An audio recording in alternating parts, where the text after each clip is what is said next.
Hi, everybody. Welcome to January 30th daily Bible reading.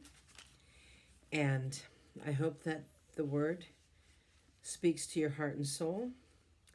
And I pray in the name of Jesus for this word to go into your heart. So it starts with Exodus 10:1, 12 through 13. Then the Lord said to Moses, "Return to Pharaoh and make your demands again. I have made him and his officials stubborn, so I can display my miraculous signs among them. I've also done it so you can tell your children and grandchildren about how I made a mockery of the Egyptians and about the signs I displayed among you, and so you will know that I am the Lord."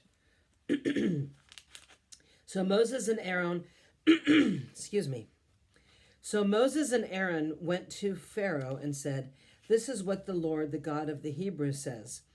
How long will you refuse to submit to me? Let my people go so they can worship me. If you refuse, then watch out. For tomorrow I will bring a swarm of locusts on your country. They will cover the land so that you won't be able to see the ground. They will devour what little is left of your crops after the hailstone, including all the trees growing in the fields. They will overrun your palaces and the homes of your officials and all the houses in Egypt. Never in the history of Egypt have your ancestors seen a plague like this one." And with that, Moses turned and left Pharaoh. Wow. Never in the history of Egypt has your ancestors seen a plague like this one. In other words, he's basically telling Pharaoh, dude, if all the other plagues weren't enough to get you to realize that God is telling you that you need to let our people go, then I don't know how you cannot see this one. This one is bad. So he's given him fair warning. Like I said, I would have been out when there were flies and hailstone. The hail, I would that's it. I would have gone. So Pharaoh's officials now came to Pharaoh and appealed to him. "How long will you let this man hold us hostage? Let the man go to worship the Lord, their God. Don't you realize that Egypt lies in ruins?" So Moses and Aaron were brought back to Pharaoh. "All right," he told them, "go and worship the Lord your God, but who exactly will be going with you?" Moses replied, "We will all go, young and old, our sons and daughters, and our flocks and herds. We must all join together in celebrating a festival to the Lord." Pharaoh retorted, "The Lord will certainly need to be with you if I let you take your little ones. I can see through your evil plan. Never. Only the men may go and worship the Lord, since that is what you requested." And Pharaoh threw them out of the palace. What they're doing is not evil. Oh my goodness. Then the Lord said to Moses, "Raise your hand over the land of Egypt to bring on the locusts. Let them cover the land and devour every plant that survived the hailstorm." So Moses raised his staff over Egypt, and the Lord caused an east wind to blow over the land all that day and through the night. When morning arrived, the east wind had brought the locusts, and the locusts swarmed over the whole land of Egypt, settling in dense swarms from one end of the country to the other. It was the worst locust plague in Egyptian history, and there has never been another one like it. The Lord means business. Okay. "For the locusts covered the whole country and darkened the land. They devoured every plant in the fields and all the fruit on the trees that had survived the hailstorm. Not a single leaf was left on the trees and plants throughout the land of Egypt." Pharaoh quickly summoned Moses and Aaron. I have sinned against the Lord your God and against you," he confessed. "Forgive my sin just this once, and plead with the Lord your God to take away this death from me." So Moses left Pharaoh's court and pleaded with the Lord. The Lord responded by shifting the wind, and the strong west wind blew the locusts into the Red Sea. Not a single locust remained in all the land of Egypt. But the Lord hardened Pharaoh's heart again. So the Lord is hardening his heart. And I don't know. You know what? Earlier I was reading that the Lord is causing all of this to happen so that people will see that he is the Lord of the earth. So maybe God's allowing this to happen.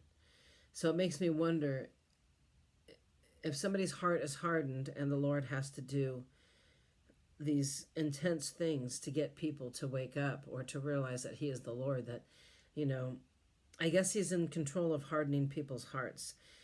Do you know anybody whose heart is that hardened? I do. I do know people whose heart is that hardened. It's really sad. So then the Lord said to Moses, "Lift your hand towards heaven, and the land of Egypt will be covered with a darkness so thick you can feel it."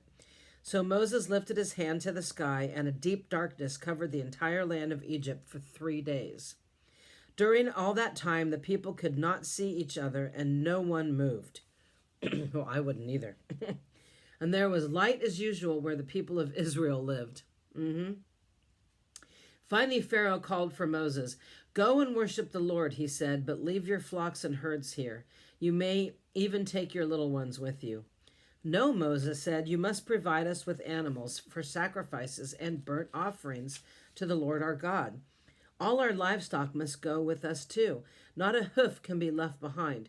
We must choose our sacrifices for the Lord our God from among these animals, and we won't know how we are to worship the Lord until we get there." But the Lord hardened Pharaoh's heart once more, and he would not let them go. "Get out of here," Pharaoh shouted at Moses. "I'm warning you, never come back and see me again. The day you see my face, you will die." "Very well," Moses replied. "I will never see your face again." Then the Lord said to Moses, "I will strike Pharaoh and the land of Egypt with one more blow. After that, Pharaoh will let you leave this country. In fact, he will be so eager to get rid of you that he will force you all to leave." "Tell all the Israelite men and women to ask their Egyptian neighbors for articles of silver and gold."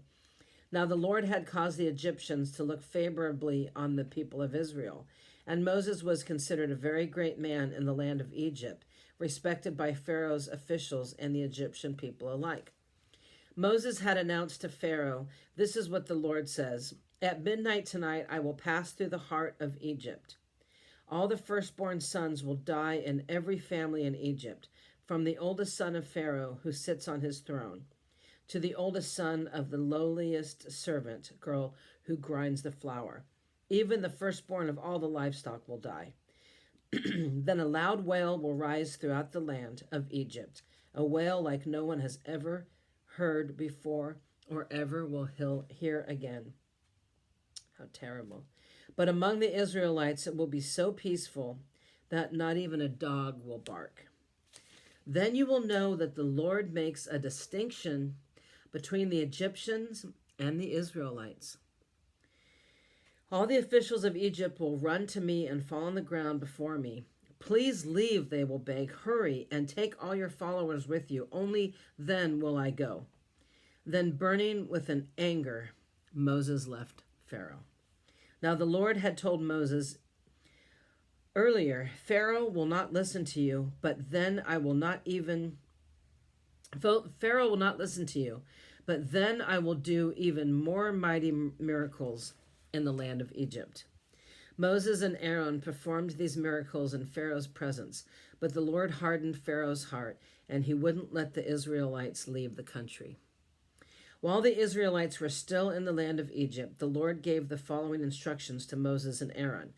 "From now on, this month will be the first month of the year for you. Announce to the whole community of Israel that on the 10th day of the month, each family must choose a lamb or a young goat for a sacrifice, one animal for each household. If a family is too small to eat a whole animal, let them share with another family in the neighborhood. Divide the animal according to the size of each family and how much they can eat. The animal you select must be a 1-year-old male, either a sheep or a goat, and with no defects. Take special care of this chosen animal until the evening of the 14th day of the first month. Then the whole assembly of the community of Israel must slaughter their lamb or young goat at twilight. They are to take some of the blood and smear it on the sides and top of the door frames of the houses where they eat the animal. That same night they must roast the meat over a fire and eat it along with bitter salad greens and bread made without yeast. Do not eat any of the meat raw or boiled in water. The whole animal, including the head, legs, and internal organs, must be roasted over a fire. Do not leave any of it until the next morning. Burn whatever is not eaten before morning. These are your instructions for eating this meal. Be fully dressed. Wear your sandals and carry your walking stick in your hand. Eat the meal with urgency, for this is the Lord's Passover. On that night I will pass through the land of Egypt and strike down every firstborn son and firstborn male animal in the land of Egypt. I will execute judgment against all the gods of Egypt. For I am the Lord. But the blood on your doorposts will serve as a sign, marking the houses where you are staying. When I see the blood, I will pass over you. This plague of death will not touch you when I strike the land of Egypt. Wow. Wow, pretty heavy stuff. Matthew 21 through 28. For the kingdom of heaven is like the landowner who went out early one morning to hire workers for his vineyard. He agreed to pay the normal daily wage and sent them out to work. At 9 o'clock in the morning, he was passing through the marketplace and saw some people standing around doing nothing. So he hired them, telling them he would pay them whatever was right at the end of the day. So they went to work in the vineyard. At noon and again at 3 o'clock, he did the same thing. At 5 o'clock that afternoon, he was in town again and saw more people standing around. He asked them, "Why haven't you been working today?" They replied, "Because nobody hired us." The landowner told them, "Then go out and join the others in my vineyard." That evening, he told the foreman to call the workers in and pay them, beginning with the last workers first. When those hired at 5 o'clock were paid, each received a full day's wage. Wow, that sounds exciting. I wish I could have that. When those hired first came to get their pay, they assumed that they would receive more.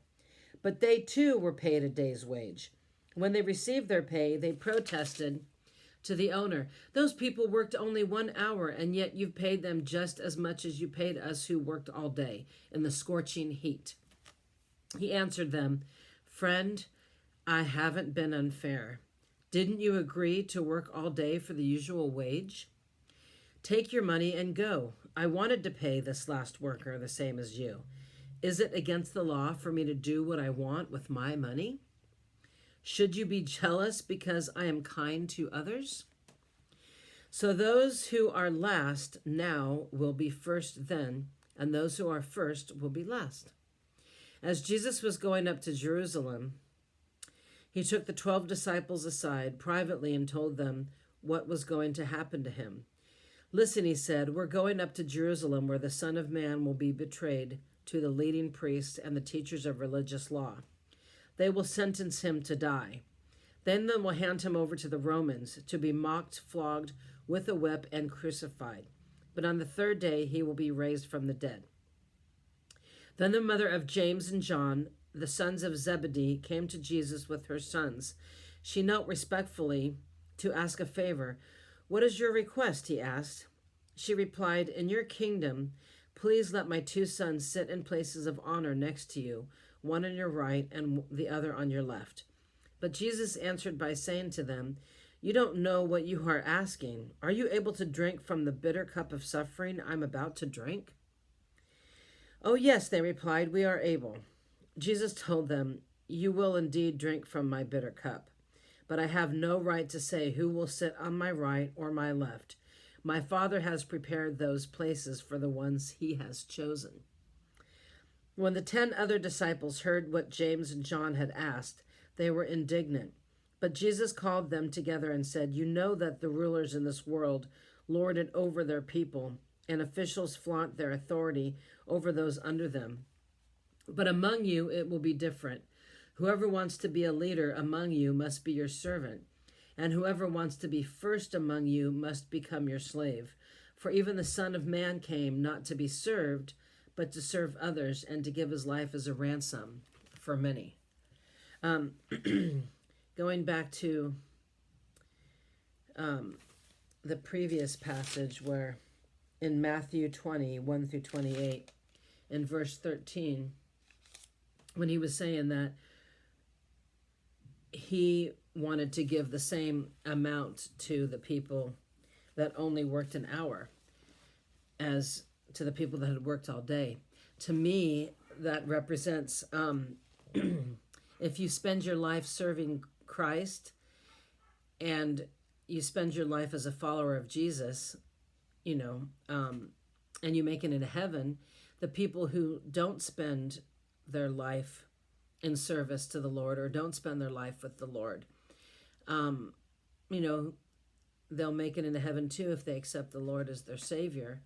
So basically, I think what that means is that you can still enter into heaven even if you accept the Lord at the last minute, the same as the people that have served him their whole life.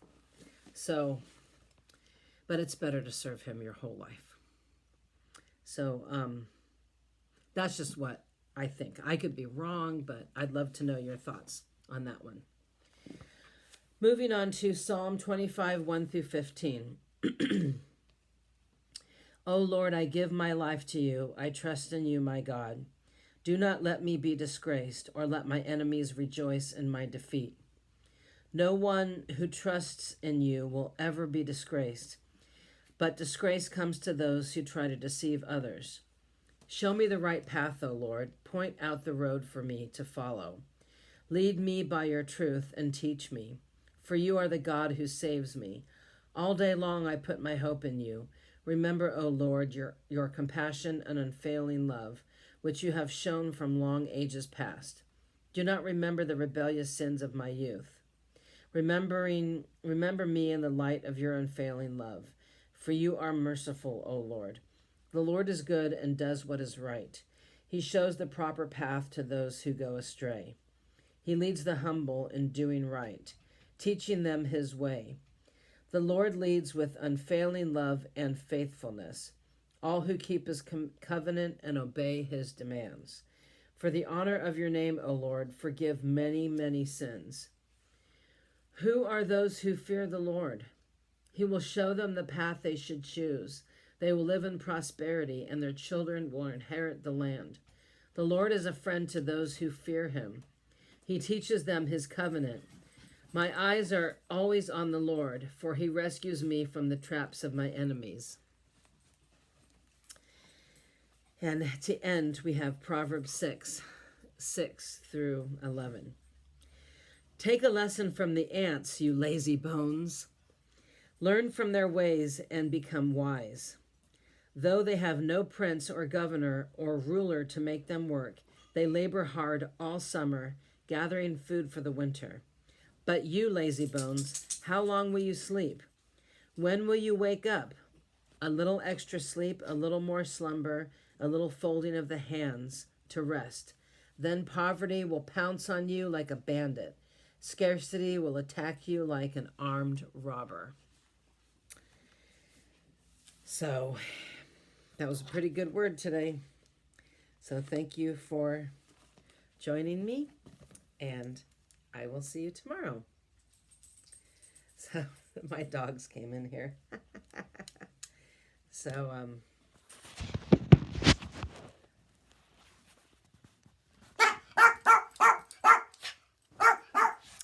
see you later.